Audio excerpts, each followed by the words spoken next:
Hello, welcome to హాదరు kitchen. ఈరోజు నేను తిల్లి ఫ్రై చేస్తున్నానండి. 4 తిల్లీలు తీసుకున్నాను. దాంట్లో 1 స్పూన్ ఉప్పు వేసుకోండి. అది ఫ్రై ఎలా చేయాలో చూపిద్దామని. చాలామందికి ఫ్రై ఎలా చేయాలో తెలియదు. ఇదిగోండి, 1/2 స్పూను అల్లం వెల్లుల్లి పేస్టు,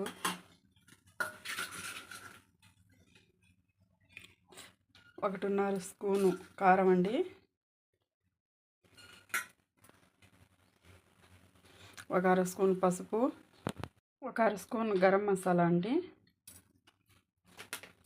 కొంచెం ధనియాల పొడి, కొంచెం కస్తూరి మేతి అండి. అంతా వేసి బాగా కలిపేయాలి.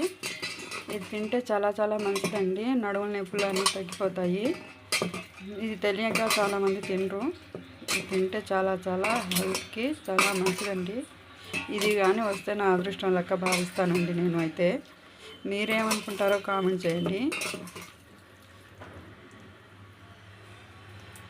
ఇలా కొంచెం వాటర్ వేసుకొని కలిపేసుకోవాలి. కలుపుకుంటే బాగా అది ఉప్పు కారం అనేది బాగా పట్టిద్దండి.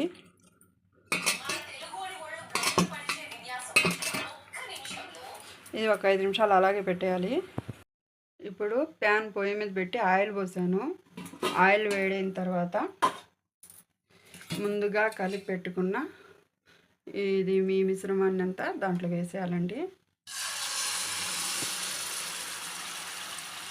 వాటర్ ఏమి ఇంకా అవసరం లేదండి. ఫస్టే పోసాం కదా కొంచెం వాటర్, అదే సరిపోద్ది.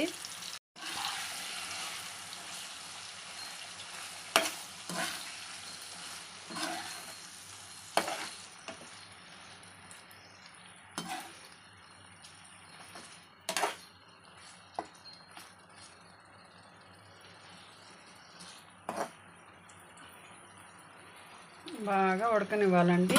ఆయిల్లోనే ఉడికిపోవాలండి అంతా. దాంట్లోనే కొంచెం వాటర్ పోసాం కదా ఫస్టే మనం, అది కొంచెం ఊరింది. అది అంతా ఇనికిపోద్దండి. ఇనికిపోయిన దాకా మనం ఇది చేయాలి.